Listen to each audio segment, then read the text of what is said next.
wastakhfa fi ghurfatin min dar wa kana ma'ahu 17 rajulan minal hawariyin. Menyambung cerita kita yang lalu bahwa Nabi Shallallahu Alaihi Wasallam ketika dimi'rajkan di langit pertama, kedua, ketiga sampai ketujuh, Nabi bertemu dengan nabi-nabi terdahulu. Dan pertemuan Nabi dengan nabi-nabi terdahulu itu tidak betulan. Langit pertama Nabi bertemu dengan Nabi Adam. Kebetulan memang Nabi Adam adalah Nabi pertama. Tapi ketika langit kedua, Nabi bertemu dengan Nabi Isa dan Nabi Yahya. Padahal Nabi Isa dan Nabi Yahya ini, Nabi Isa terutama Nabi terakhir sebelum Nabi. Jadi Nabi pertama langsung meluncat Nabi terakhir sebelum Nabi, yaitu Nabi Isa. Karena berurutan. Dan itu memang ada hikmah di balik pertemuan itu. Ketika Nabi di langit pertama berjumpa dengan Nabi Adam, itu hikmahnya memang peristiwa yang terjadi pada Nabi Adam juga sama terjadi dengan Nabi kita, yaitu sebelum Nabi hijrah. Di langit kedua Nabi ketemu Nabi Isa. Ada hikmahnya juga. Ketika Nabi setelah hijrah tahun pertama, peristiwa yang dialami Nabi sama perihal dengan peristiwa yang dialami oleh Nabi Isa dahulu. Begitu seterusnya. Nabi Adam di langit pertama, hikmah pertemuan Nabi Adam dengan Nabi di langit pertama, bahwa peristiwa yang dialami oleh Nabi Adam juga telah akan dirasakan oleh Nabi. Nabi Adam di surga, lalu keluar diusir dari surga ke dunia.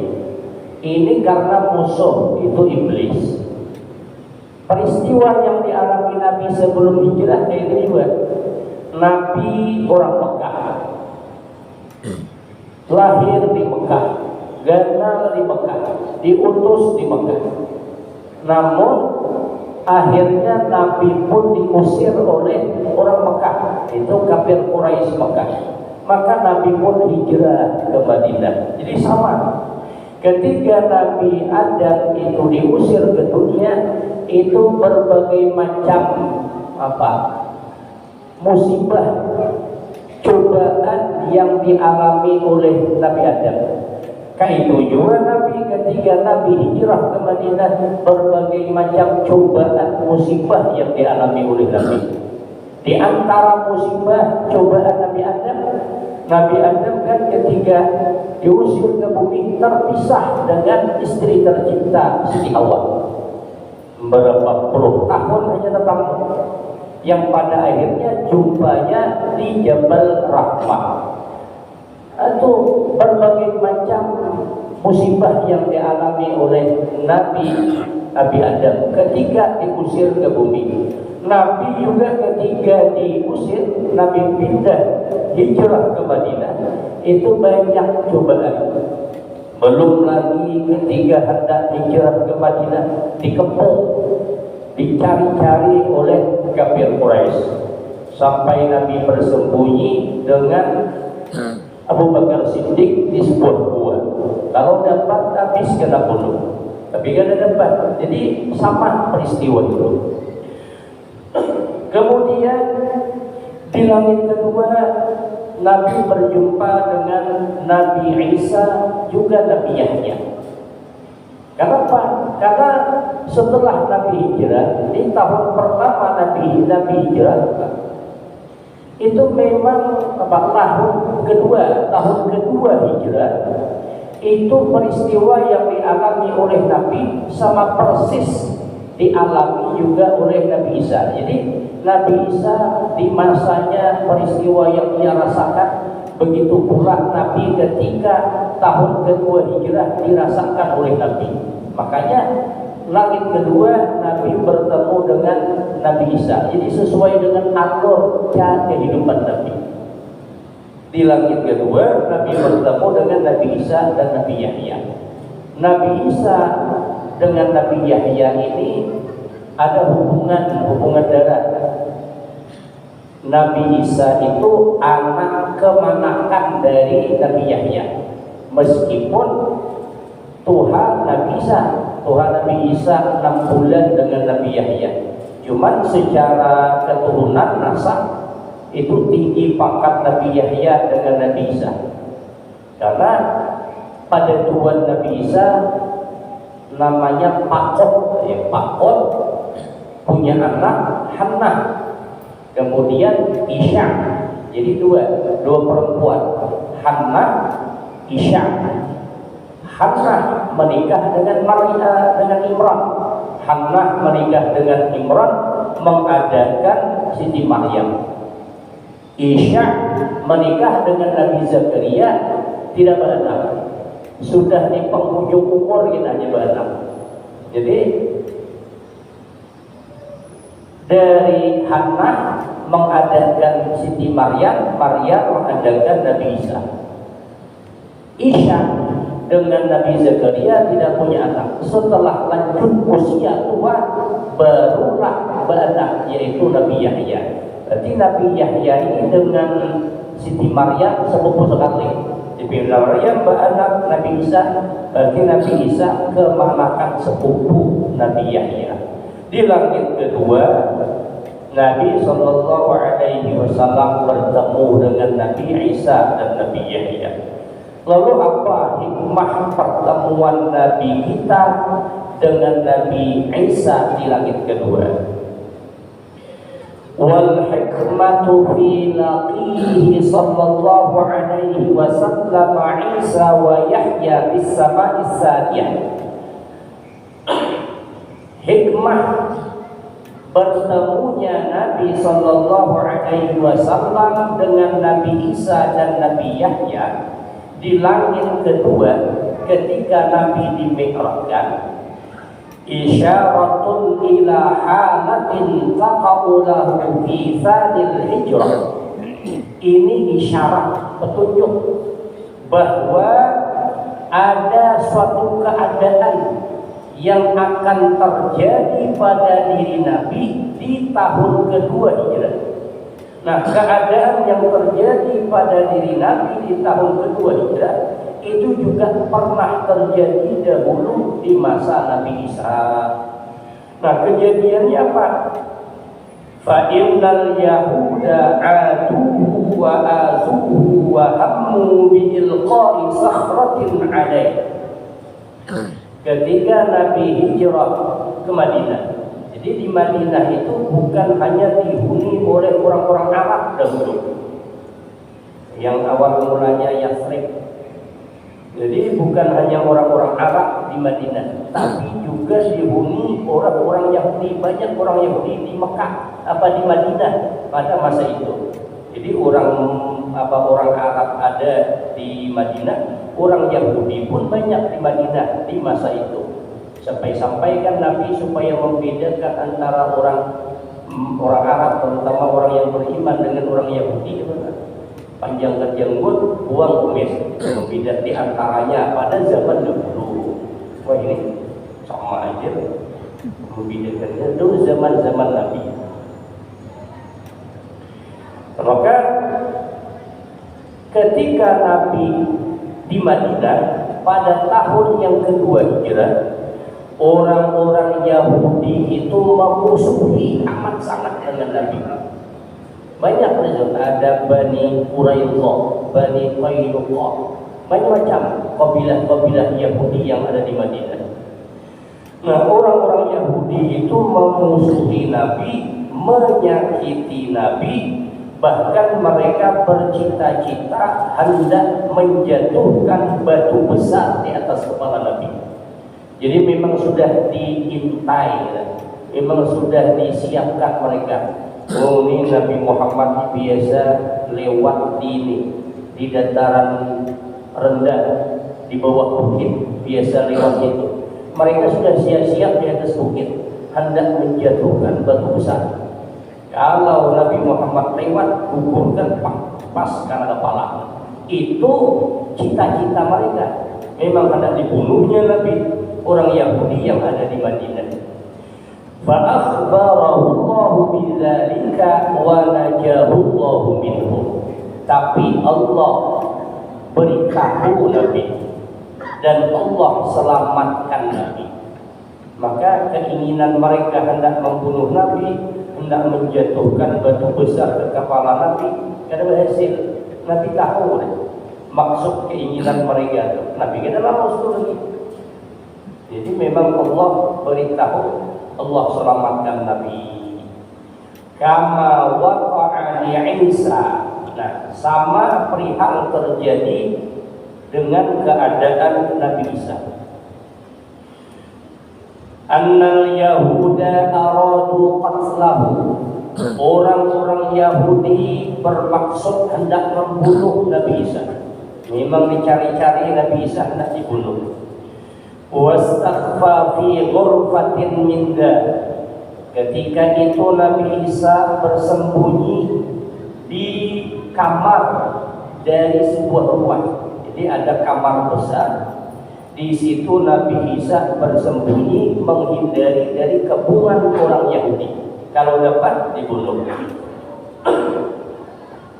Wa kana ma'ahu sab'ata asyara rajulan minal hawariyin.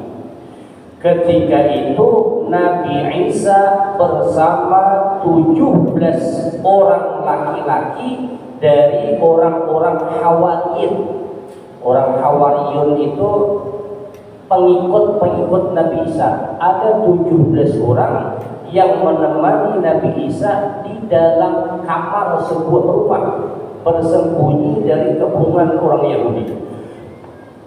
Kalau dapat memang tidak dibunuh.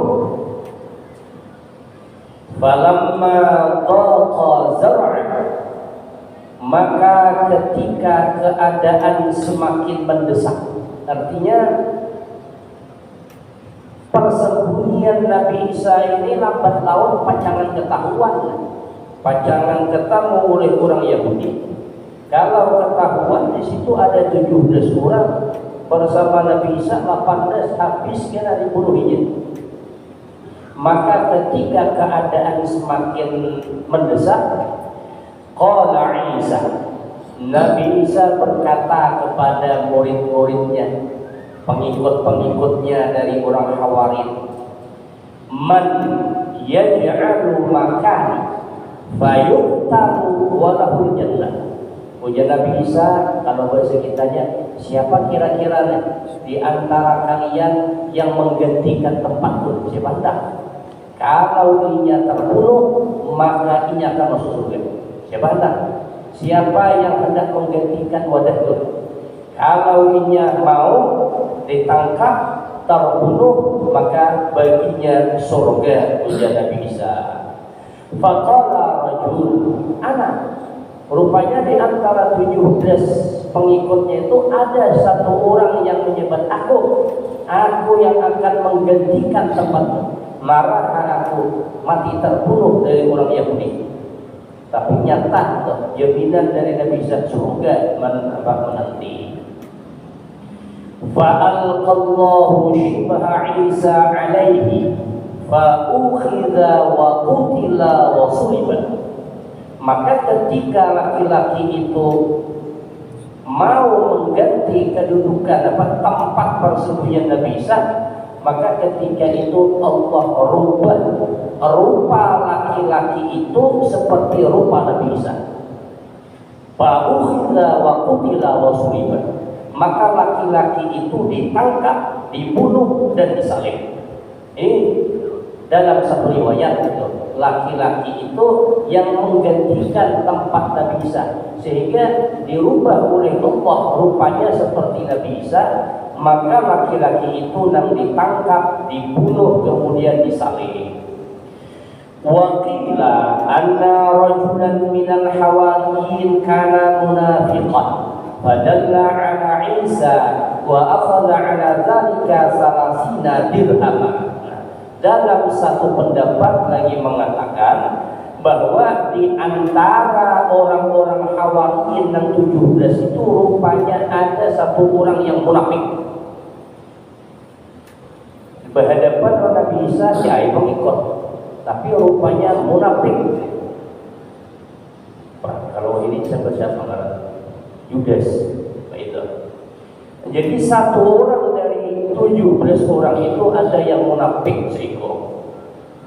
Yang munafik inilah kemudian memberitahukan kepada orang Yahudi tentang persembunyian Nabi Isa. Keluarnya lalu disampaikannya kepada orang Yahudi bahwa Nabi Isa di situ. Nabi Isa bersembunyi di situ. Wa akhadha 'ala dzalika salasina dirhaman. Nah, jadi dari jasanya memberitahukan keberadaan Nabi Isa dengan orang Yahudi, ia pun dapat upah 30 dirham. Ini memang munafik, pengkhianat. Inya sampaikan tempat Nabi Isa, lalu dia dapat upah dari orang Yahudi. Ketika itu 30 dirham. Fa'alqallahu shibha Isa alaihi. Maka orang itu yang Allah serupakan dengan Nabi Isa. Nang diserupakan itu tuh nang munafik dari pengikut Nabi Isa tuh. Rupanya diserupakan dengan Nabi Isa. Maka inya orang yang ditangkap, inya yang dibunuh, inya yang disalib. Farafa'allahu Isa. Allah angkat Nabi Isa wa huwa finnaum. Ketika itu Nabi Isa sedang tidur. Jadi Nabi Isa itu diangkat ke hadirat Allah dalam keadaan Nabi Isa sedang tidur. Wa huwa finnaum ala qaulil mufassirin fi qaulihi ta'ala inni mutawaffika wa rafi'uka ilayya. Jadi menurut pendapat dari ahli tafsir, ulama-ulama tafsir dalam menafsirkan ayat Al-Quran, inni mutawaffika wa rafi'uka ilayya, sesungguhnya aku ya Allah mengambil engkau dan mengangkat engkau di sisiku. Nah, kejadian Nabi Isa diangkat ke hadirat Allah itu ketika Nabi Isa sedang tidur. Adapun yang dibunuh, disalib itu adalah orang yang diserupakan dengan Nabi Isa. Bahkan dalam Al-Quran disebutkan wa ma qataluhu wa ma sarabuhu yaqina. Jadi mereka yang membunuh setelah dibunuh disalib itu sebenarnya kada yakin kan mereka yang dibunuh itu Nabi Isa. Kada yakin 100% yang dibunuh, yang disalib itu Nabi Isa. Memang itu semua kehendak Allah, direncanakan Allah. Nabi Isa selamat dari kejaran orang Yahudi. Nah, peristiwa Nabi Isa yang hendak dibunuh oleh orang Yahudi, kayak itu juga Nabi rasakan ketika Nabi berada di Madinah pada tahun yang kedua Hijrah. Jadi Nabi di Isra, di Mi'rajkan di langit kedua, yang Nabi jumpai Nabi Isa dan Nabi Yahya. Kenapa? Karena peristiwa yang dialami Nabi kita ketika hijrah tahun kedua sama seperti peristiwa yang dialami oleh Nabi Isa. Wa waqa'a Yahya ma'al Yahud faqad warada annahum arishu 'alaihim ra'atan faqatalathu aw dallat 'alaihi hatta qatalu. Nah, ceritanya Nabi Yahya ada apa pulang? Nah, peristiwa Nabi Yahya ditangkap orang Yahudi dan dibunuh oleh orang Yahudi. Kenapa? Jadi ceritanya ketika Nabi Isa dikepung oleh orang-orang Yahudi, Nabi Yahya itu sudah berprasangka, ini dia Nabi Yahya, aku pulang yang ditangkapnya. Maka Nabi Yahya pun berusaha menyelamatkan diri, bersembunyi dari Nabi Yahya. Karena kalau sudah tertangkap Nabi Isa, pecangan Nabi Yahya pulang. Rupa-rupanya dalam riwayat disebutkan bahwa Nabi Yahya itu persembunyiannya diketahui. Ada yang menyebutkan, keterangan menyebutkan bahwa orang-orang Yahudi ketika itu menyogok seorang perempuan. Nah, perempuan itu yang membunuh Nabi Yahya. Atau perempuan itu disogok oleh orang Yahudi supaya memberitahukan keberadaan Nabi Yahya di mana. Maka perempuan itu pun memberitahukan kepada orang Yahudi tentang keberadaan Nabi Yahya. Maka Nabi Yahya pun dibunuh oleh orang Yahudi. Nabi Isa selamat diangkat. Wa minal munasabati anna Isa kama talaba al-intisar alaihim biqawlihi man ansari ilallah qala al-hawariyun nahnu ansarullah. Jadi munasabah, kaitannya, hubungannya dengan peristiwa Nabi itu di mana? Jadi bagian cerita yang sama dengan Nabi. Ceritanya bahwasanya Nabi Isa alaihissalam meminta bantuan pertolongan terhadap kepada orang-orang Hawariyin. Ujar Nabi Isa, man ansari ilallah. Siapa kira-kira di antara kalian yang menjadi penolong-penolongku untuk Allah? Nabi Isa yang ke-17. Maka mereka serempak menjawab, qala al-hawariyun nahnu ansarullah. Mereka serempak menjawab, kami penolong-penolong Allah. Jadi ujian Nabi Isa, siapa kira yang menjadi penolong-penolongku untuk Allah? Mereka menjawab, nahnu ansarullah, kami yang jadi penolong-penolong untuk Allah. Kadzalika nabiyuna. Nah, seperti itu juga perihal terjadi bagi Nabi kita.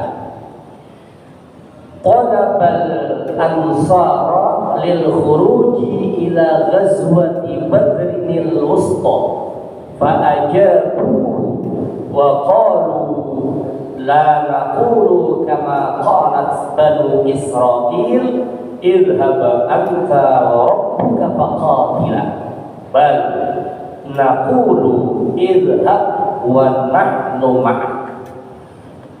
Jadi peristiwa yang sama dengan Nabi apa? Ketika terjadi perang Badar. Jadi perang Badar itu kan kafir Quraisy memerangi Nabi.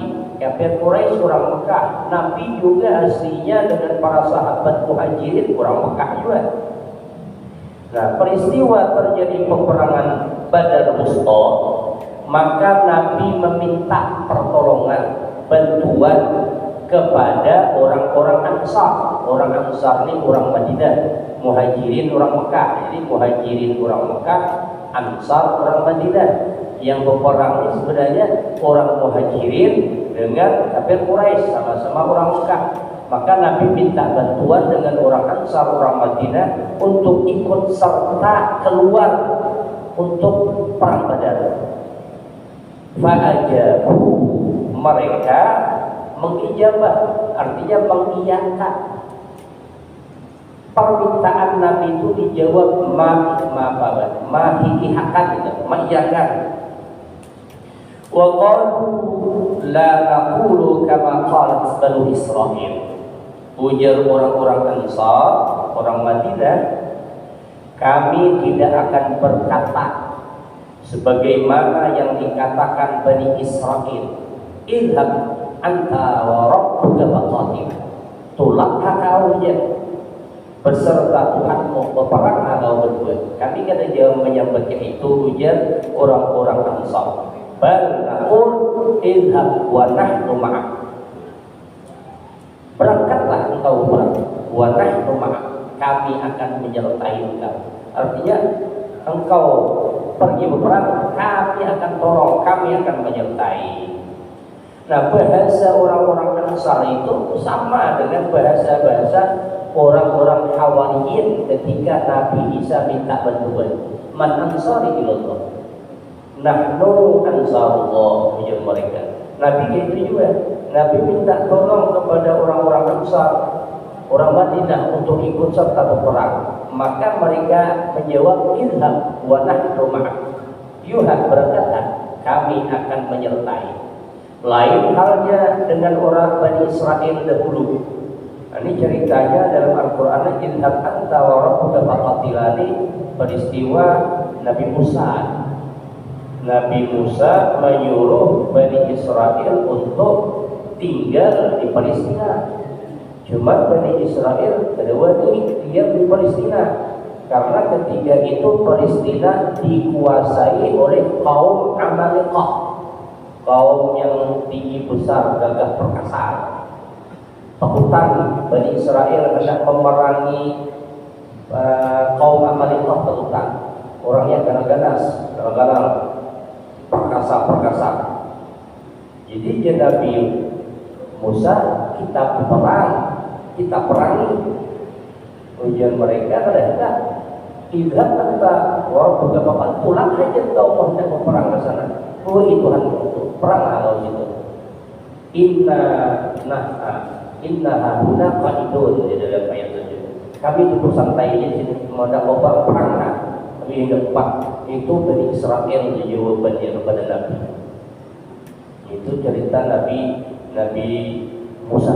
Nah, jadi yang pada intinya Nabi ketika Isra Mi'raj di langit kedua berjumpa dengan Nabi Isa, hikmahnya bahwa Nabi akan mengalami suatu peristiwa yang peristiwa itu juga pernah dialami dahulu oleh Nabi Isa. Di antaranya Nabi Isa dahulu dikepung dan dibunuh oleh orang Yahudi. Kemudian Nabi Isa meminta tolong dengan pengikutnya menjawab nahnu ansarullah. Nabi juga ketika di Madinah, Nabi hendak dibunuh oleh orang-orang Yahudi, tapi Allah selamatkan. Nabi Isa juga diselamatkan dari kepungan orang Yahudi bersamaan.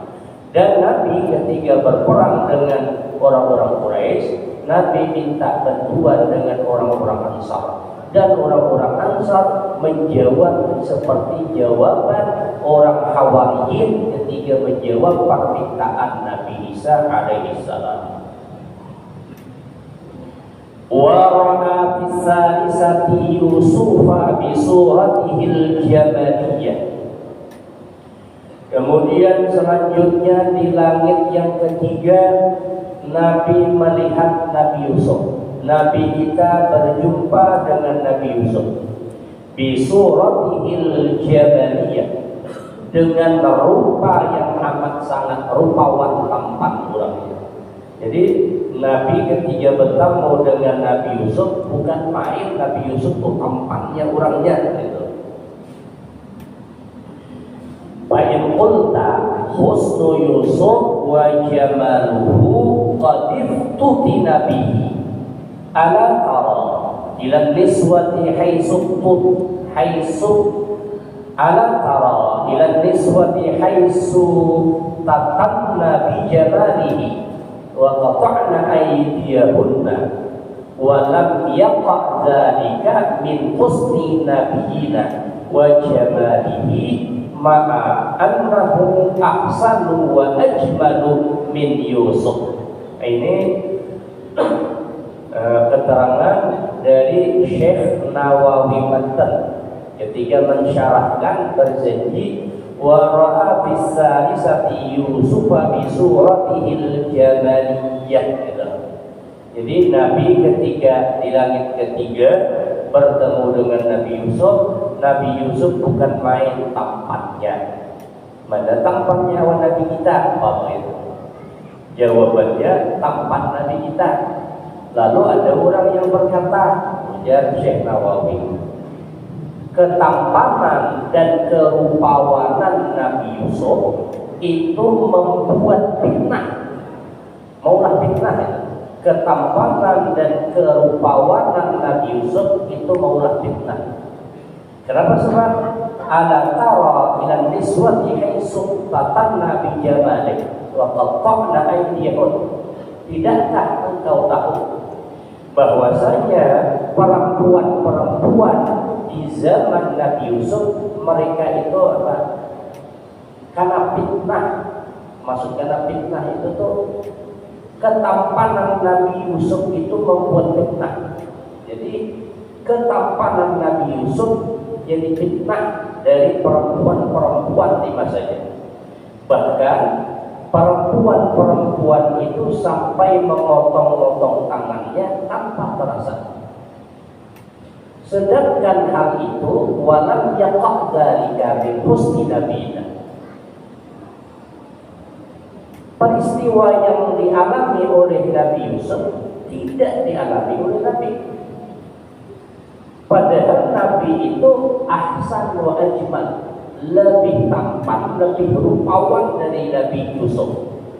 Nabi Yusuf sampai jadi fitnah di kalangan perempuan, Nabi kita ada.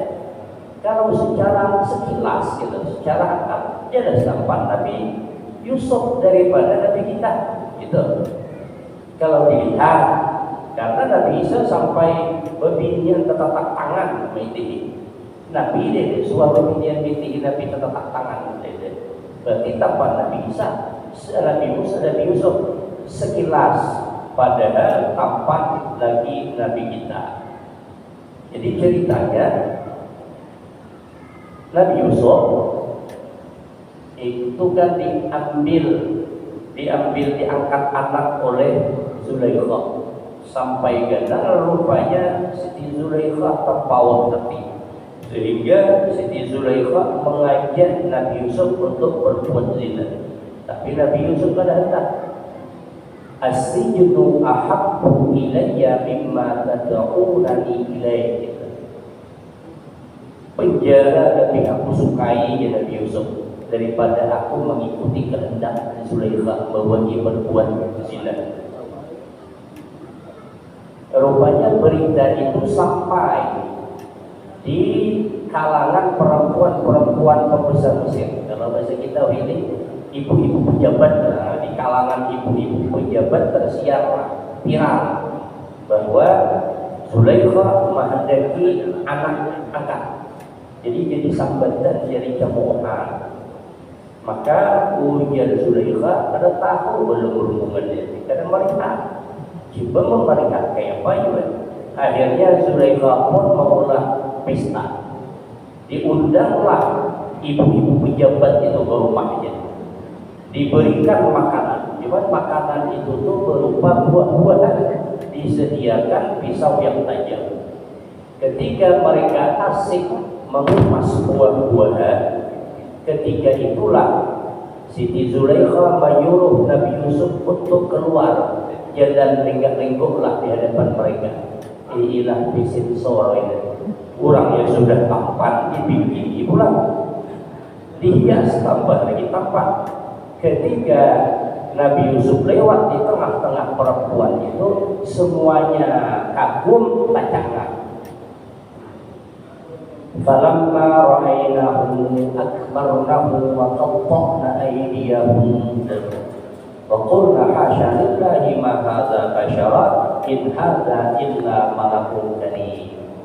Ketika melihat Nabi Yusuf, ini istri-istri pejabat ini semuanya melongok tecakang berada tanpa terasa mengupas buah, bukan buah yang dikupas tapi tangan yang dikupas, tangan yang disiris, tangan yang dipotong. Gak ada terasa lagi sakitnya.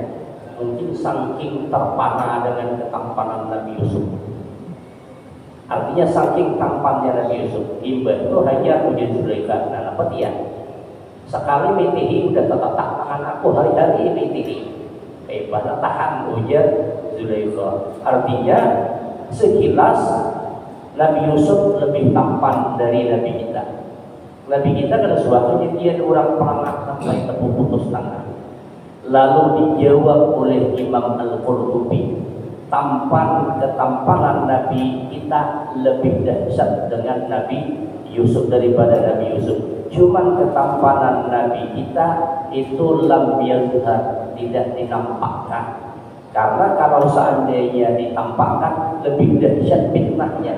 Andai kata ditampakkan ketampanan Nabi kita, itu para sahabat itu tuh sibuk ilmu Nabi kita lagi. Kada tercatat lagi apa yang disabdakan Nabi, kada teringat lagi apa yang disuruh Nabi. Pas Nabi meninggal hilang juga syariat. Kada dengan tahunya syariat lagi. Kenapa? Terlalu terpana dengan ketampanan Nabi. Makanya ketampanan Nabi itu tidak dinampakkan karena fitnahnya gagal banget. Pas Nabi meninggal, tak boleh apa syariat yang Nabi bawa. Para sahabat tidak jangan tahu lagi. Kenapa? Sibuk terlena dengan ketampanan Nabi sehingga tidak ingat lagi dengan syariat yang dibawa Nabi. Maka syariat itu, maka ketampanan Nabi itu pun tidak ditampakkan. Dan insya Allah dalam pertemuan selanjutnya lah kita lanjutkan sampai di sini. Mudah-mudahan ada manfaatnya. Anak-anak ini yang kuliah di sholat ya Nabi Al-Fatihah. A'udzubillahi minasyaitonir rajim. Bismillahirrahmanirrahim. Alhamdulillahirabbil alamin arrahmanir rahim maliki yaumiddin. Iyyaka na'budu wa iyyaka nasta'in ihdinas siratal mustaqim siratal ladzina an'amta 'alaihim ghairil maghdubi 'alaihim waladdallin. Bismillahirrahmanirrahim. Alhamdulillahirabbil alamin. Allahumma shalli ala sayyidina Muhammad wa ala sayyidina Muhammad. Allahumma anfa'na bima 'allamtana wa 'allimna bima yanfa'una wa zidna 'ilman nafi'an wa fahman wa hifdhan wa hidayatan wa tawfiqan. Allahumma akhrijna min dhulumatil wahmi wa akhrijna bi nuril fahm. Allahumma faqqihna fid din wa 'allimna ta'wil. Rabbana atina fid dunya hasanah wa fil akhirati hasanah wa qina adzabannar. Sallallahu alaihi sayyidina Muhammad wa ala alihi wa sahbihi wasallam. Subhana rabbika rabbil izzati amma yasifun. Salamun 'alal mursalin walhamdulillahi rabbil alamin. Assalamualaikum warahmatullahi wabarakatuh.